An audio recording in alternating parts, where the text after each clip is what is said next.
From the newest developments in realty and construction to the hottest trends in design lifestyle. We bring you the top thought leaders, most trusted brands, and the most exciting projects in the industry. To guide you in acquiring, building, and living in your home wherever it may be. I'm Jules Cruz. I'm John Aguilar. And I'm Isa Litton. Come home to Realty TV Podcast. Welcome to Realty TV Podcast. This is a spin-off show of Philippine Realty TV or PRTV, the first real estate and construction TV show in the Philippines, airing since 2008.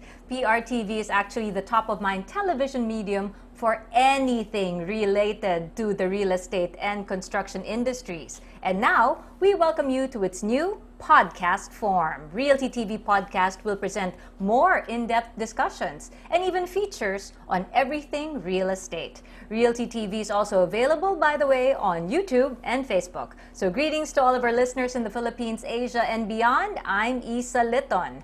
We know that buying a home or making a property investment is a very carefully planned activity over a period of time. However, due to the pandemic, your home investment plans may be impaired by quarantine and limited mobility procedures. So, given the COVID crisis, we're here to know the real state of the real estate industry. We're going to talk about resiliency and innovation as well, so do have a listen.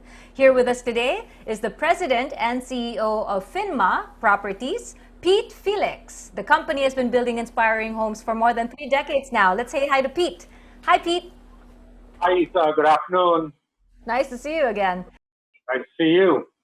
And also with us is our resource speaker from the field of property law and market. We have attorney Rachel Uy San Juan. She's actually a CPA lawyer, an in-depth expertise in estate planning, tax structuring, tax compliance, and tax litigation, among others. Wow. Hi, attorney Rachel. Hello, hi everyone. Coming to us loud and clear, we got Pete and attorney Rachel. Welcome to Realty TV. So let's get started first by getting to know Phinma Properties before we talk the big discussion about the real state of real estate. So how's Phinma? How's Phinma Properties doing, Pete? Well, the pandemic brought in a lot more buyers. So on that aspect, I would say it's pretty good. However, there's a small downside to it. The small downside is that there are also people that have lost their jobs. So people who might have bought from us in the earlier years are having difficulty keeping up with their purchases. So we're having to restructure some of the payment schemes. But all in all, I mean, I think there are more buyers now than pre-pandemic. So it's good. It's good for the property industry. And I don't think it's unique to us. I think the whole industry is experiencing that. And it's great that Phinma Properties is actually adjusting to help out their buyers, right? So that's great to hear. How about as a company? How are you, Phinma Properties, able to cope with the pandemic? Like with your projects, deadlines, turnovers? A lot of things had to change. Luckily for us, we were already in digital marketing way before the pandemic. We had to kind of bring it to a better level, starting March of last year. So unlike others that had to start their digital marketing efforts, we didn't have to. We just had to make it better. So we didn't have too much of a lag from the time that the lockdown started happening last March. But there are other things, right? The property business has a lot of customer touch points. So that's a challenge, getting people to go to the office, having to meet customers, but at the same time, social distancing with one another. Our construction, as a matter of policy, we never let our construction workers sleep on site. They always go home.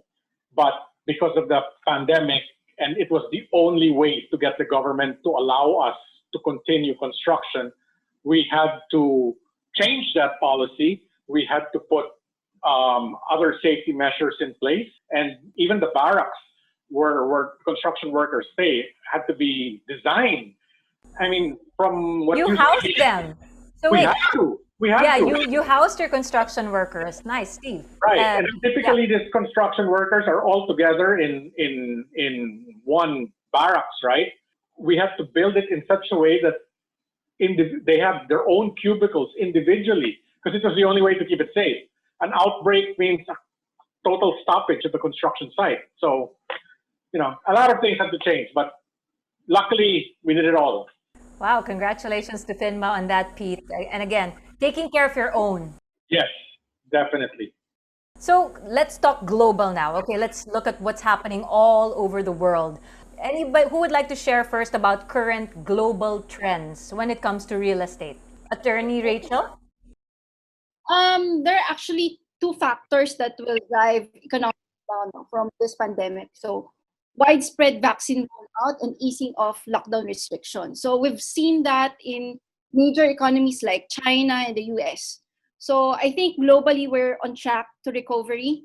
We've seen the pandemic as a driving force for trends like digitalization and online shopping. So specific to real estate, we've seen the rise of remote working that will inevitably affect office space rental. So, but however, I do not believe that there will be a significant long-term effect on office rentals, considering that some cities like Manila is densely populated that the average living space is so small and not suited for work from home arrangements, and not to mention our unreliable internet connection. So also with low interest rates right now, it's really giving a boost to real estate purchases.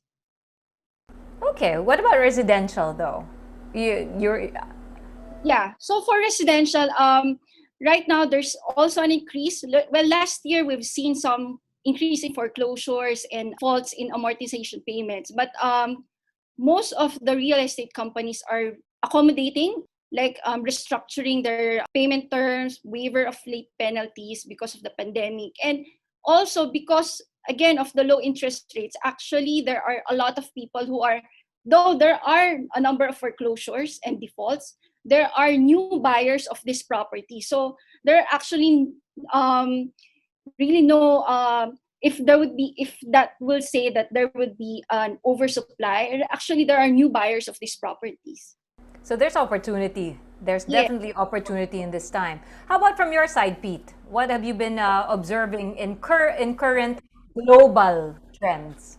Globally, you see it in malls, right? You see it in malls, you see it in commercial spaces, malls and offices. But other than that, um, you know, even in the U.S. market, home sales are surging now. There was a slight dip, right at the onset of the pandemic, but it didn't take long for it to pick up. It's a global phenomenon. It's not particular to one country. So I think on the global aspect, that's what it is. But now, for instance, in the U.S., the rollout of vaccinations are pretty quick, and then there's this new thing by the CDC that if you've completed your vaccination, you don't even have to wear masks anymore. The vaccine is proving to be more effective than originally thought. So the economy is bouncing back. It's bouncing back rather fast considering the vaccine rollouts. In Europe, they're a little bit lagging on vaccine rollouts, so maybe it's not as quick. But I think suffice to say, the common factor is that where the vaccine rollout is quick, the economy is recovering quicker. So far, studies are showing, or numbers are showing, where the vaccine has been rolled out well and fast, the economies are bouncing back well as well. Right. So don't quote me on saying that here in the Philippines, 1 year later, we still don't have any other strategy than a lockdown. I was about to bring it home, but yeah, thank you for mentioning it then. Let's not talk vaccines here in the country though. Now let's talk real estate.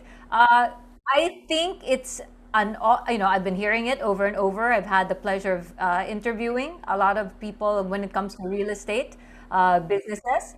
So the current state of real estate in the Philippines, it seems to be an opportune time.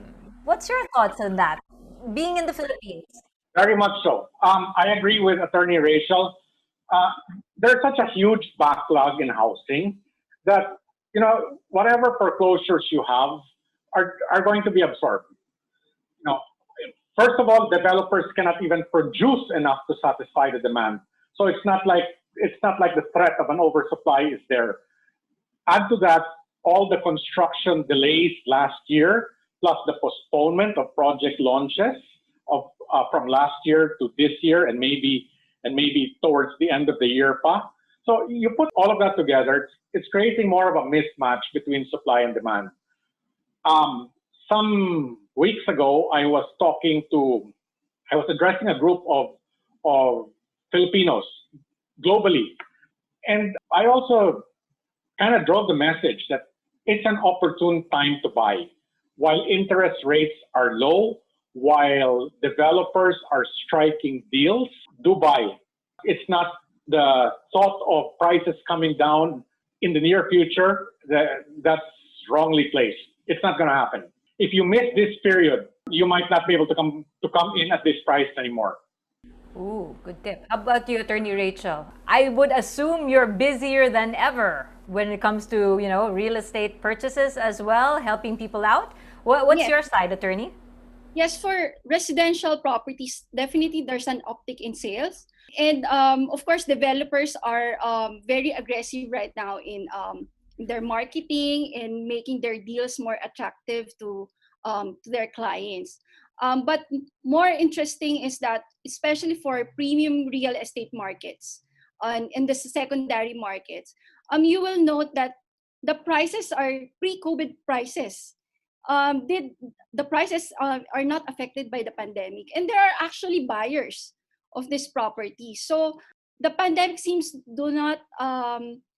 did not negatively affect the real estate market.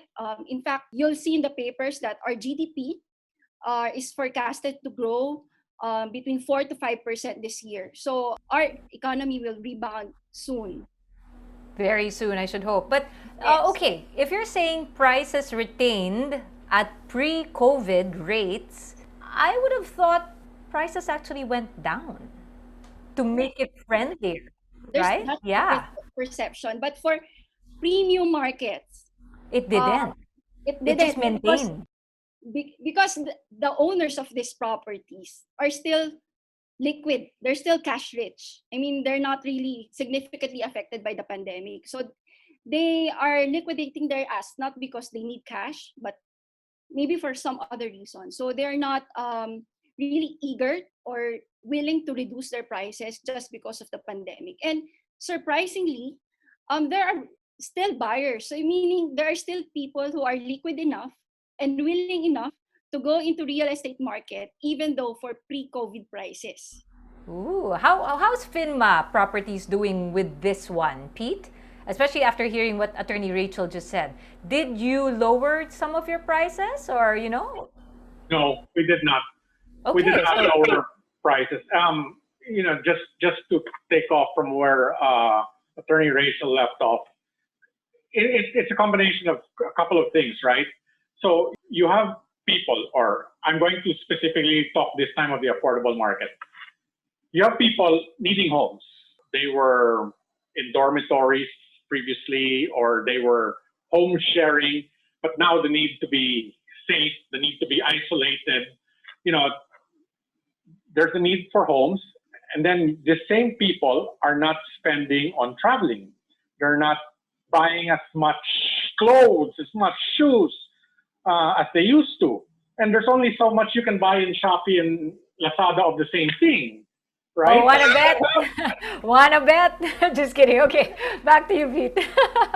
So I think a lot of that money is being channeled to the home market. Now, if we talk about the premium market, the premier market, where people do have money, like Attorney Rachel said, property becomes a viable investment. You don't, with interest rates this low, you don't want to put it in the money markets. What are you getting? Your inflation is just eating up any interest that the money markets are paying you. Stock market is very volatile. Foreign exchange, well, the peso is appreciating against the dollar, against a lot of foreign currencies, because a lot of central banks abroad are combating this economic crisis by just printing and printing money. So you want to keep the value of your money, or you want it to grow, to appreciate at a better pace? Property is it. Okay, let's talk resiliency then. So moving on to the fact that that's actually great news. Again, if you're liquid, rates were maintained, not necessarily lowered. Resiliency wise then, would you think there was a coping period for real estate? Because hearing from both of you, there was just a boom then since the pandemic happened. Or the resiliency comes in because of the measures you had to put in place to keep going. So sorry, back to you, Attorney Rachel. Yeah. Actually, last year, of course, when we had our lockdown last March, I think everybody really adjusted. I mean, everybody got affected. There were challenges for sure. Yes, there were challenges. So, but for the real estate market, fortunately for the developers, they're quick to adjust. You'll see most of, as to marketing, you'll see a lot of real estate companies have heavily adopted online or digital marketing, promoting their products. Real estate companies also hand in hand with their clients in, for example, for those defaulting payments on how to restructure their payment scheme, maybe waive some of the penalties. So our real estate market have been very quick to adopt and has been flexible on what can be done to improve the market or rebound from this crisis. And this is already something Pete actually proudly mentioned earlier that, at the start of all this, even before the pandemic happened, marketing online were already in place. Later on, adjusting to housing their own workers, construction workers. So for Pete, I guess I just want to ask this one instead of asking about resiliency, because Phinma Properties has proven it. You've been around and you have been resilient. How are you conducting business strategies then? I mean, let's not talk during pandemic anymore. It's really from now moving forward. Now meaning the time of the vaccines. Now meaning the time of global economies bouncing back. What's your business strategy from here on? Accelerate all our developments now. Now we foresee that as the Philippines gets vaccinated more and more, the stronger our bounce back will be, just like all the other countries in the world that have strong vaccination programs, right? Having said that, the pandemic is now a reality. It's going to be in the mindsets of people for years to come. Yeah, just because you're vaccinated now doesn't mean your children won't be. It's a reality we're simply going to have to live with, not just for 1 to 2 years. It's really, I think, 10 years, right? Yeah, exactly. They say about that the formative years of kids are 7 to 14 years old. So can you imagine in this country how many young people we have? Majority of our population Are young. yeah, correct, below 23 or something, right? So this pandemic is all in their minds. So for generations to come, it will be there as they become 20-year-olds, 30-year-olds, 40-year-olds. So looking forward, developments have to keep this in mind. You have to design products in such a way that if a pandemic does happen, they have refuge from it. They have the conveniences of getting their basic necessities. They have the convenience of self-isolating. So that's the way things are going to move forward. I like how you put that. So again, to accelerate, right? And I think with Attorney Rachel nodding, she's like, yeah, she agrees with you. So still on the developer side, what other necessary adjustments do you project or are you probably doing now under Phinma Properties to be able to execute this accelerate strategy? What do you think needs to be made? What else needs to be done? As an example, there were projects that we were supposed to launch last year. We postponed it to this year. But apart from just postponing it because of the uncertainty of the economy, where possible, redesign the project already. Especially since it's not up. Better to redesign before instead of while it's going on, right? Correct. Yeah. Improve the connectivity services. Be able to put isolation areas And then, of course, the digitalization process is still there. Now, we've done it a long time ago in marketing. We improved it last year. We're continuously going to improve that. We have digital payment channels. Now we're looking at a digital property management app so that even within our communities, we can manage things, collect condo dues, give announcements, everything digitally, right? So that's kind of like the way we have to move forward. It's already a must.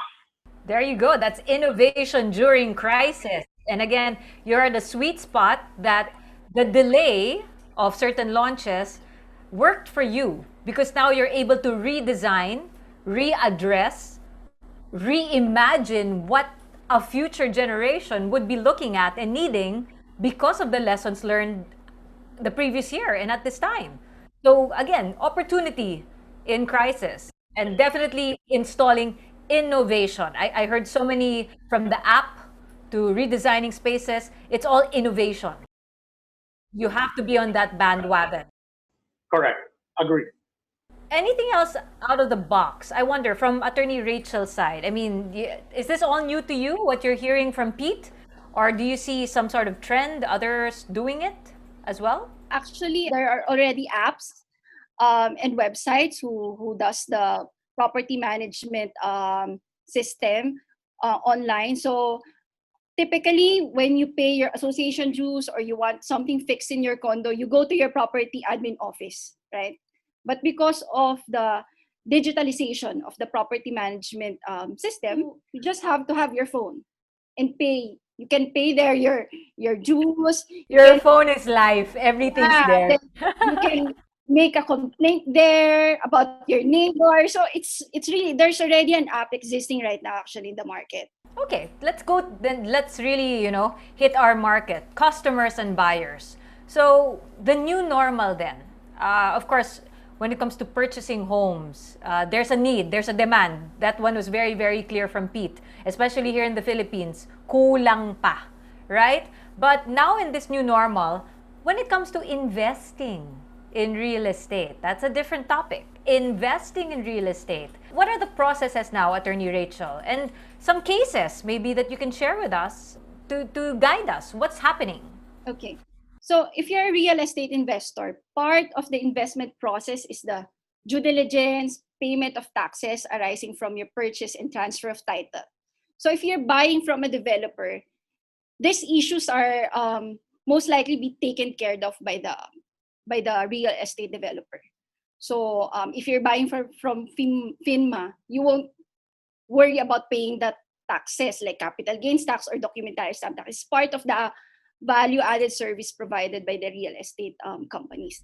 But if Is you're that true? buying, Sorry, Pete, I'd like a nod of approval. Correct? Is that correct, Pete? Very true. Very true. Very true. Ayan. So, if you buy for Phinma, you don't have to think of all of those. Covered na yon.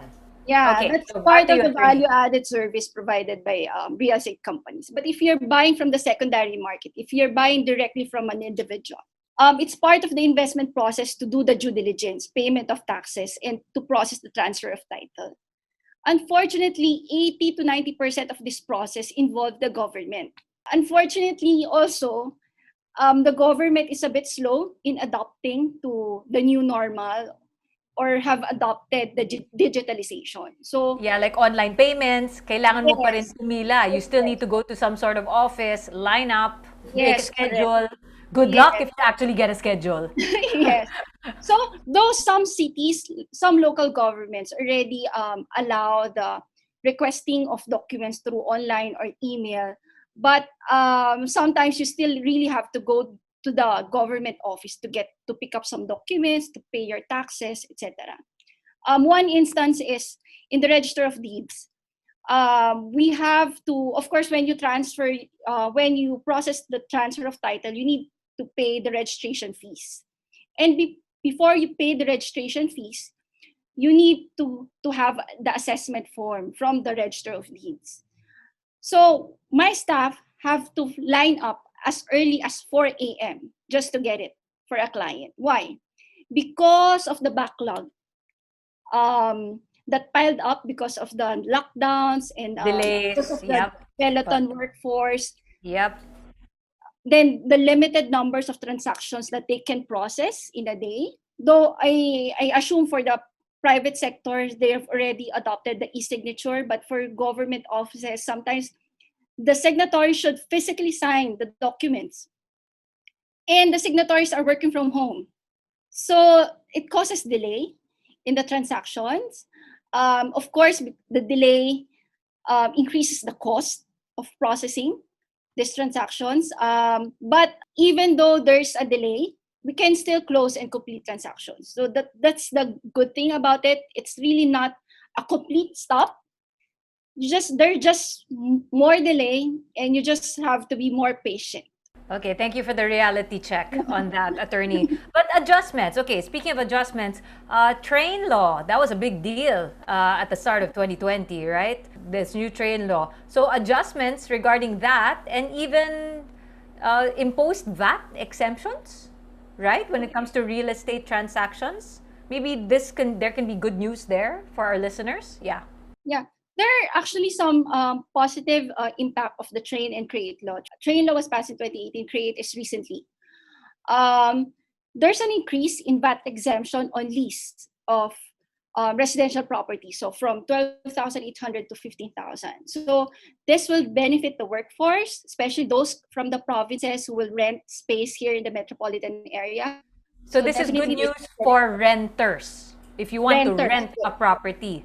Okay. Yes, because it will lower the cost of rent. But if you were the owner of that unit, though, it's still also good for them a as good well. thing, yeah. So it's a Yes, win-win it's a good thing situation. Yes, it's a win-win situation. So another positive tax reform is the lowering of the estate tax, the high of 5 to 20% graduated rate to 6% flat rate. So why is it a positive? Yeah, that's big. 25 to Yes, 6%, lowering. Yeah. yeah, because there are a lot of real estate properties that are tied up with estate tax issues. Especially in the provinces, you will encounter huge chunk of land that are still registered to their lolo or deceased parents. That because of those issues, they do not these properties do not um, reach their potential or income potential. They fail to develop the property. They fail to maximize the use of the properties because of these issues. So because of the lowering of the estate tax and also because of the estate tax amnesty law, there are a lot of heirs could now settle their estate, distribute their properties, maybe also liquidate and sell their properties at a higher price because you have lower cost, transaction costs because of the lower taxes. So that's a very good thing for taxpayers and property owners. Ooh, with this talk from Attorney Rachel, Pete, because you're in the part that you're from the side that I'm developing for the future, right? You're not talking about minana kay lolo, kay lola. But are there some Phinma properties? Because Phinma has been around for 30 years, right?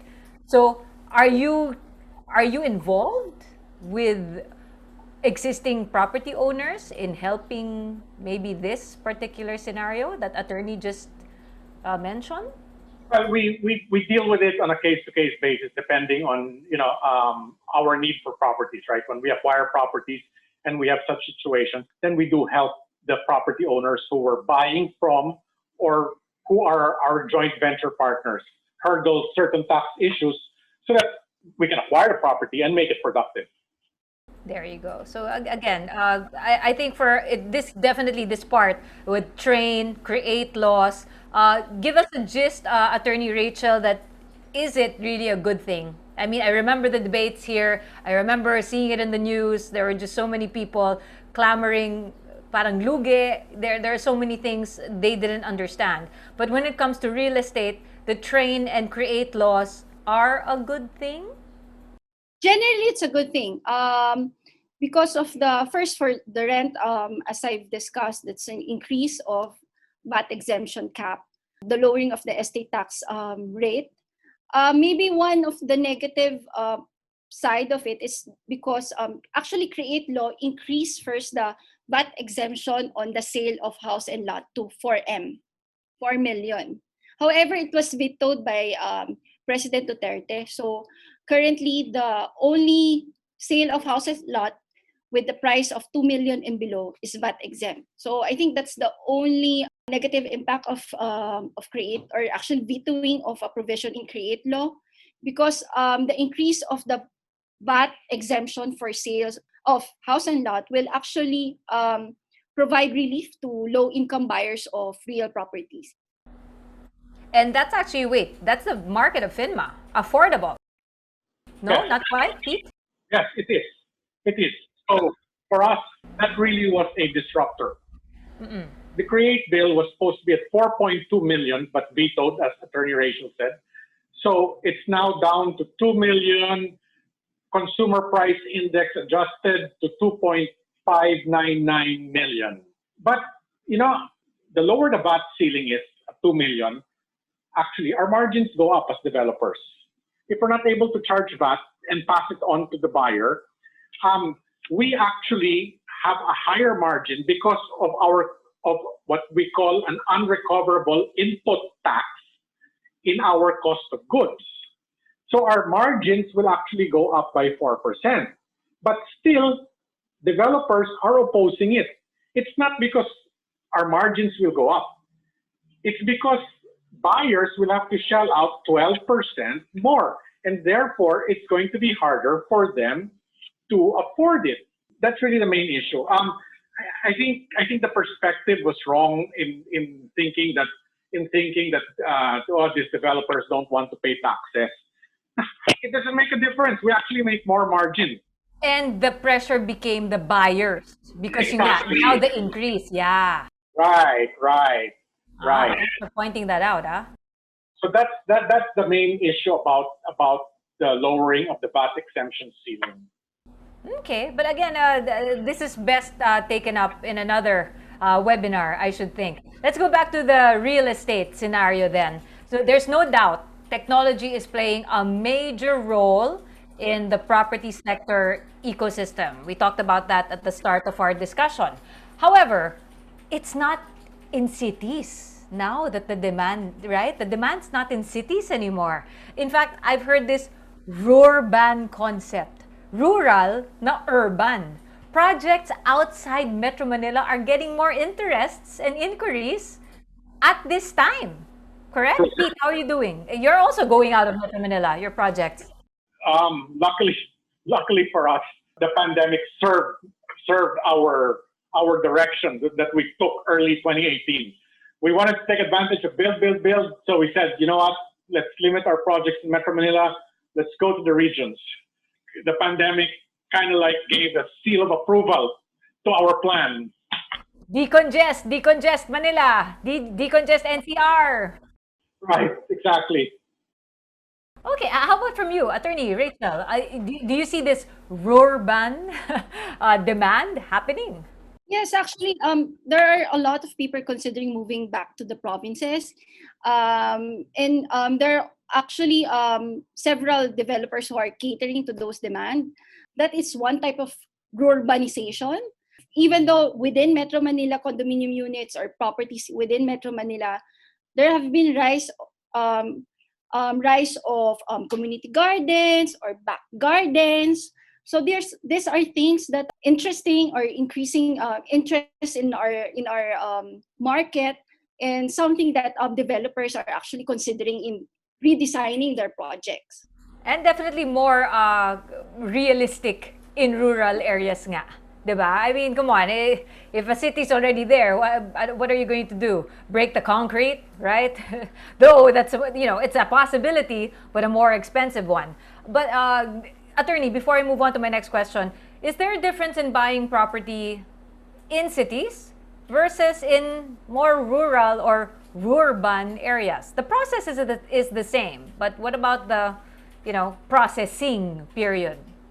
Okay, the process is the same, the taxes are the same for as long as the kind of property that you're buying is the same. But we've experienced, because of the high cases of COVID cases here in Metro Manila, there's really more delay in processing here in Metro Manila compared to the provinces. Oh, wait. I was expecting you to answer the opposite. Na it's slower when you buy in rural or urban areas. But no, it's slower here in cities. Yes. Oh, First, because of the volume also. There are more okay. transactions here. So the volume of transactions. Second, we're really badly hit by COVID. So there are less cases of COVID in the provinces. Our offices in Metro Manila are very susceptible to sporadic lockdown. So if just one employee got COVID, it will be total lockdown for a week or several days. So it will be a delay. In the provinces, because they have less cases, there are less instances of office lockdowns. So it's really quicker to process in the provinces. Oh, that's something to think about. More than a year now in the pandemic, there's been, being stuck at home. And like you said, there's liquid, you're not spending so much on clothes or on travel. So you do most, especially if you're lucky enough to keep a job.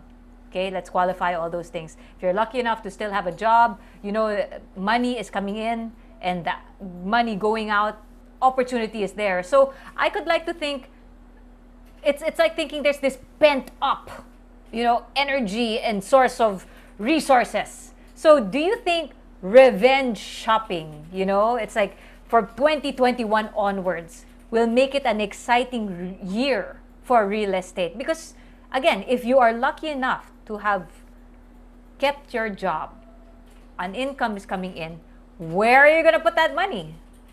Are you anticipating that for the rest of 2021 and the year to come, Pete? Well, I hope so. You know, all of this savings is benefiting the real estate industry directly.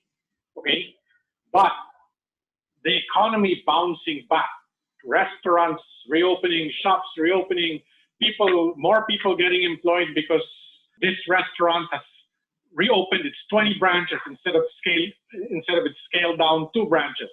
All of that creates economic activity, makes people earn more. When they earn more, property indirectly benefits from that. Attorney, how about you?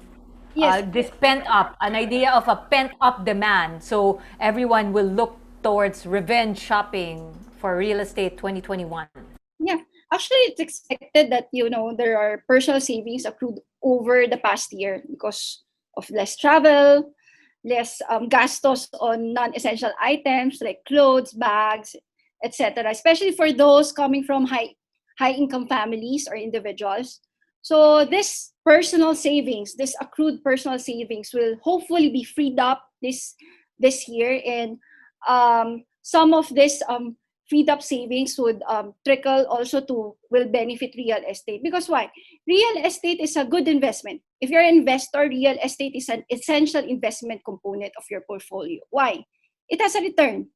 Second, it has inflation hedge. I mean, if you put your money in the bank, as Pete said, the inflation will just eat up whatever interest you get from your money placement or your savings, or right. So real estate is a essential component of your portfolio. Question though, lessons learned from last year. You were saying like with Pete, that's why they had to Phinma Properties had to be friendlier with buyers. With OFWs especially, they with the money they're earning abroad, they were able to buy and purchase at the onset. But then when it came to maintaining payments, the lesson was learned there that wait, because a lot of people lost their jobs. So you think that will happen again now with this pent up demand and opportunity to just go for it? If our economy continues to improve, I don't think so. I think it will be up and up.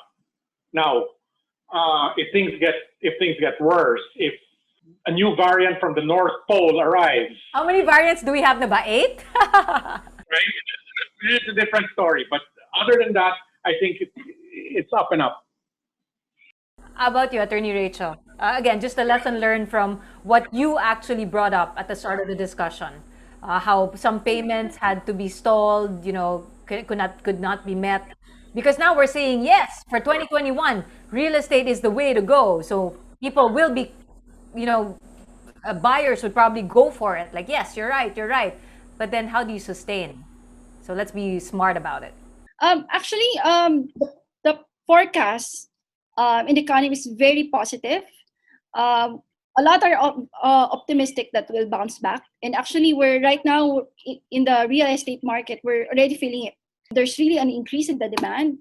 If there was a dip before, there was a dip, but we're already picking up the sales. For those with excess savings, we're talking about people with that have excess savings. I mean, if you're just putting your money in the bank, it's really better to put it in a real estate, right? Especially if the market seems to be improving and on the way to really bounce back. If you have excess money, to put it in real estate.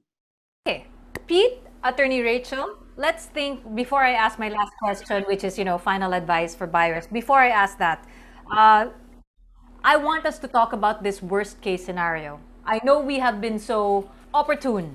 We are encouraging and we are showing that our country is doing well. There is opportunity in real estate. But before we leave them with just, with just that, let's have that disclaimer. Worst case scenario. Pete, for you, you mentioned it kasi. What do you think would be worse than what we already went through? Another lockdown that would stifle the economy. Ooh, okay. So that's really what we cannot happen as Yes. much as possible. Or let's put it this way. There could be surges again, second wave, third wave, like in other countries. But there has to be more of a science to how we lock down. We cannot arbitrarily say lockdown Luzon. Yeah, and then just wait for it to pass, right? Exactly, Yeah. right? I mean, where are the concentrations of these cases? We can do localized lockdowns. We don't have to lock down the entire island of Luzon. Region. Or the entire region. Exactly. Yeah. Exactly. Thank you, Pete. Yeah, okay. Thank you for that. How about you, Attorney Rachel? Let's talk worst case scenarios. It's also again another lockdown that it's very difficult to bounce back. But I think if there would be another lockdown, we're more capable to survive it or to rise above it. Why? We've been there Because we before. survived. Exactly, because we already have learned. It's not like we're clamoring for, oh no, what are we going to do now? Yes. It's more of, here we go again. Yes, but I'm hoping that lockdowns will not be a primary or the number one solution to this pandemic. I mean, we cannot just lock down everything, and we need the economy to get going right now. So, Keep it on the up and up. yeah, keep it up and up. So that's another lockdown, but I'm optimistic that if we have another lockdown, we're in a better position to recover from that. Let's hope we'll get that science behind it, as Pete said. I like that term. Cannot just be arbitrary. There should be a science so that a system can be put in place already. Maybe a national tracing app would help. But anyway, that's me. Well, okay, so wrapping up again for our major topic, we talked about innovation, we talked about resiliency. Have faith that Philippine real estate have that. The real estate economy here in the Philippines have shown those two that they have innovated already and they have been resilient. So the real state of real estate, how would you like to advise buyers to continue this 2021 and the year beyond? Shall I start with Pete, please? For buyers, I'm going to use our tagline last year. Do yourself a favor. Don't put home ownership on hold. Get the rates that you have today. Prices might not have come down, but payment terms might have improved. So take advantage of all of that. Because once you have, and perhaps now maybe there's 2 or 3 people fighting for the same unit, whereas once things pick up, it might be back to 6 or 7 people fighting for the same unit. Interest rates will start going up because of inflation. Do it now. Do yourself a favor. Opportune time. Attorney Rachel, how about from you? So, as a consumer and investor, there's no better way to support the economic recovery than spending your money in the Philippines and supporting the local market. So, if you can, and if you plan to invest, consider buying a real property in the Philippines. No, so it will, because it will spur up spending in the market. It will improve our economy. So if you have spare cash, buy now, buy local, meaning buy here in the Philippines. Thank you very much for that, Attorney Rachel. And speaking of buying, Pete, you want to share with us some of the Phinma projects that are in the works? So, where are we besides here in NCR? I know you're in Davao. I know you're also in dorms in Cebu. What would you like to share with us, Pete, for Phinma? Definitely. We do have one project. I think it's in its last two buildings in Davao. Even Davao has been doing fantastic. No dip in prices. Last February, and I don't think we've ever done this since we started that project in early 2015. We sold one entire building last February. Yep. So Congratulations, an entire building, ah. yes. So if you're from Davao, go to our Davao project, Resto Place Davao. Cebu, we do have it. We do have our Uniplace at SWU Village in Cebu. It's right next to Southwestern University. It's actually within the Southwestern University area. So that started. We're going to finish our first building probably by this year, December this year. So if do take a look at it, because we're stretching payment terms now. We didn't do anything with price, but at least our payment terms are more affordable. And then we did launch recently, last January, our Metrotown project in Las Piñas. So that's about our only condo project now here in the NCR, at least new project. We're still finishing two others, but new ones. That's our only project in the NCR, but that you're going to like. It is a transport hub. And despite the fact that it is a condo, it's already master planned for a pandemic world. We were able to introduce all those design enhancements to it before we launched it. Redesigned and improved, definitely. If for more questions, just in case, where can they go? Phinma social media accounts, website, maybe? Yes, Phinma Properties official, both on Facebook and Instagram, and also our Phinma Properties website, phinmaproperties.com. Thank you very much, Mr. Pete Felix. How about Attorney Rachel? This is for your services. Maybe do you give advice, consultation? How can we reach you? They can go to our website. It's www.ruslaw.com.ph, or email us directly at attorneys@ruslaw.com.ph. Thank you very, very much. That again is Pete Felix and Attorney Rachel Uy San Juan. I certainly hope you got a lot out of our discussion today when it comes to the real state of real estate. And we really went across the spectrum. We went from a global point of view to really pointing out both the plus side and, yes, worst case scenario sides and the reality of what's happening here in the Philippines. But without a doubt, as it was all pretty much spelled out for us, thanks to our two guests, Pete and Attorney Rachel, don't waste this opportunity, right? Take a look out there at the offerings.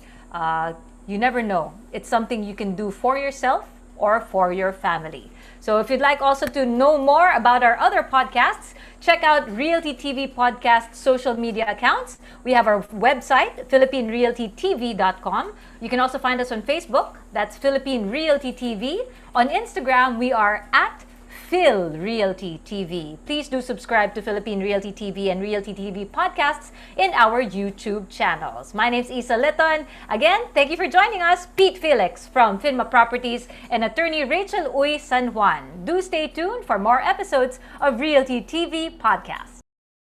Thank you, Isa. Thank you, Attorney Rachel. Thank you all.